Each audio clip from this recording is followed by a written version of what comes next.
우리는 정말 자기를 사랑하는 만큼, 아니 그 자기애를 뛰어넘어 사람들을 사랑할 수 있을까요? 자신보다 남을 더 사랑하는 일이, 그리고 보이지 않는 하나님을 사랑하는 일이 진실로 가능한 일일까요? 지금 도처에서 사랑이란 단어는 넘치게 사용되어지고 있습니다. 교회에서 첫 번째 듣는 말도 사랑하는 성도 여러분이라는 말입니다. 그런데 그 사랑이란 말이 사무치게 가슴에 와닿습니까? 솔직히 대부분의 경우 그러지 않은 것 같습니다. 사랑이란 단어가 너무나 추상적으로 사용되어지고 있기에 그 사랑의 본질을 느끼지 못하고 있는 것입니다. 우리 시대의 변증가인 C.S. 루이스도 이 문제를 깊이 생각했습니다. 그 결과 그는 기독교적인 사랑은 감정이 아니라 의지라는 사실을 발견했습니다. 그는 선과 악은 모두 복리로 증가한다면서 오늘 만나는 사람들, 그리고 하나님을 사랑한다 치고 행동했을 때 놀라운 결과가 나타날 것이라 말했습니다. 자신이 하나님을 진정으로 사랑한다고 쳤을 때 무엇을 할까를 생각하고 그 생각에 떠오르는 선한 일, 그것이 아무리 작은 일이라도 행하라는 것입니다. 그러면 어느덧 사람과 하나님을 진심으로 사랑하고 있는 자신을 발견하며 그 사랑이 복리로 증가하는 기쁨을 누릴 것이라고 강조합니다. 루이스의 말을 들어보겠습니다. 기독교적인 의미에서 사랑은 감정이 아닙니다. 그것은 감정의 상태가 아니라 의지의 상태입니다.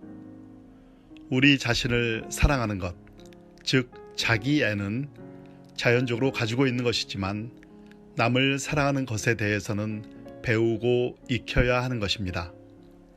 자신을 사랑한다고 해서 꼭 자신을 좋아한다는 뜻은 아닙니다.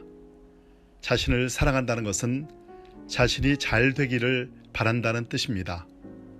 그와 마찬가지로 우리의 이웃을 기독교적으로 사랑하는 것과 그들을 좋아하거나 그들에게 애정을 느끼는 것은 아주 다른 일입니다.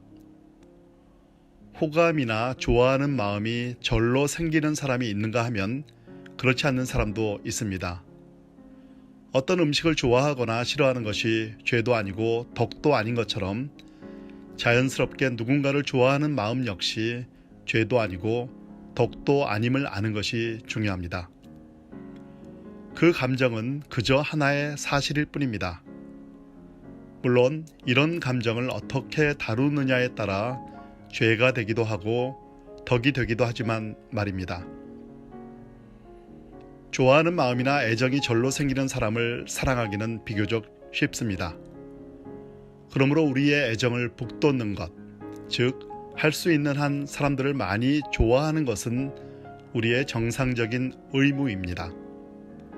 몸에 유익한 음식이나 운동을 좋아하려고 애쓰는 것이 의무이듯이 말이죠. 그렇게 좋아하는 마음 자체가 사랑이기 때문이 아니라 그런 마음이 사랑에 도움을 주기 때문입니다.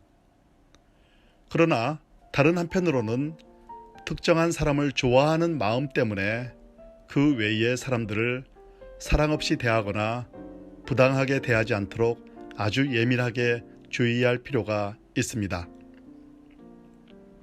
대개의 경우에는 자연스럽게 좋아하는 마음이 생길 때 그 마음을 북돋워야 마땅하지만 그렇다고 해서 가만히 앉아 인위적으로 애정의 감정을 만들어내려고 애쓰는 것이 곧 사랑하는 길이라고 생각한다면 큰 착각입니다. 어떤 이들은 기질적으로 냉정합니다. 그것은 불운한 일이긴 해도 죄는 아닙니다. 수화불량이 죄가 아닌 것과 같죠. 그런 기질을 가졌다고 해서 사랑을 배울 기회가 없거나 사랑을 배워야 하는 의무에서 면제되는 것은 아닙니다. 우리 모두에게 주어진 법칙은 아주 간단합니다. 자신이 이웃을 사랑하나 사랑하지 않나 고민하느라 시간을 낭비하지 마십시오. 그냥 그를 사랑한다 치고 행동하십시오. 그러면 곧 위대한 비밀 하나를 발견할 것입니다. 어떤 사람을 사랑한다 치고 행동하면 얼마 지나지 않아 진짜로 그를 사랑하게 된다는 비밀 말입니다. 어떤 사람이 싫다고 해서 상처를 주면 점점 더 그가 싫어집니다. 그러나 싫은 사람이라도 잘 대해주면 점점 덜 싫어집니다. 한 가지 예외는 있습니다.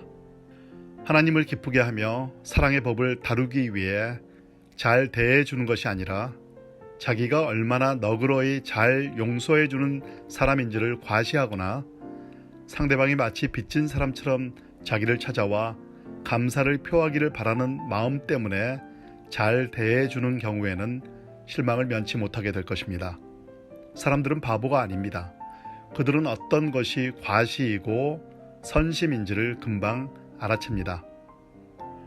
그러나 그가 단지 우리처럼 하나님이 지으신 자아이기 때문에 나의 행복을 바라듯 그의 행복을 바라는 마음으로 잘해준다면 그때마다 우리는 조금씩 더 그를 사랑하게 될 것이며 아니면 적어도 덜 싫어하게 될 것입니다. 세상 사람들은 자신이 좋아하는 몇몇 사람들만 친절하게 대합니다. 그러나 그리스도인들은 모든 사람들을 똑같이 친절하게 대하려고 애쓰며 그렇게 하는 가운데 점점 더 많은 사람들, 처음에는 자기가 좋아하게 되리라 상상조차 못했던 사람들까지 포함해서 좋아지게 된다는 사실을 발견합니다. 똑같은 영적 법칙이 정반대 방향으로 무섭게 작용하기도 합니다.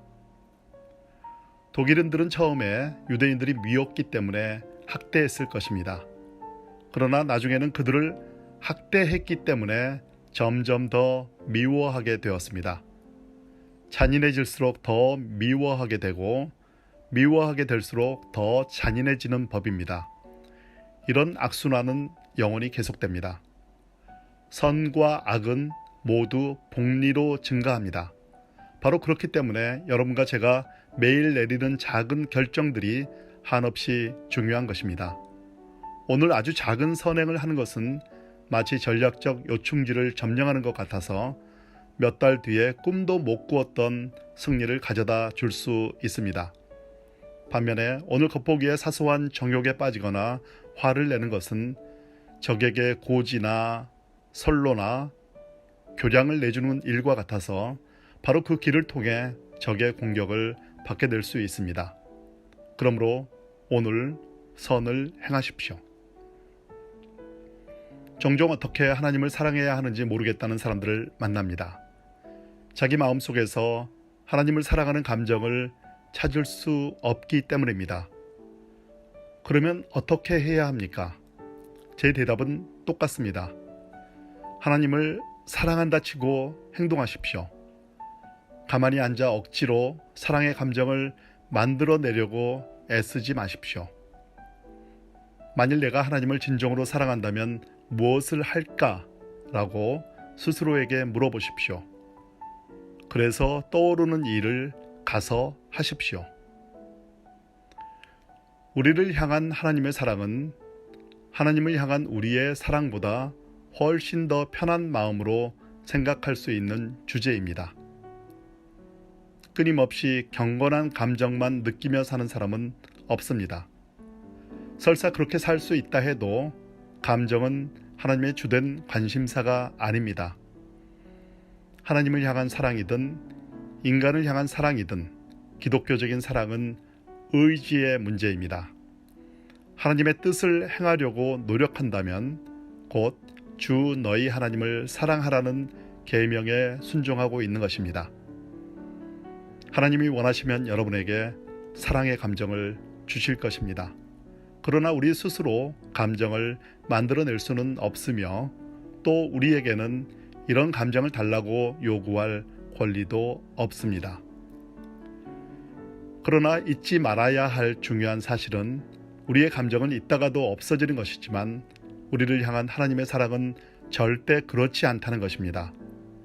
그 사랑은 우리의 죄나 무관심에 지치는 법이 없습니다. 그 사랑은 우리에게 어떤 대가를 치르게 하는 한이 있더라도, 또 하나님께 어떤 대가를 치르게 하는 한이 있더라도 우리 죄를 치료하겠다는 결심을 완수할 때까지 단 한 걸음도 물러서지 않습니다.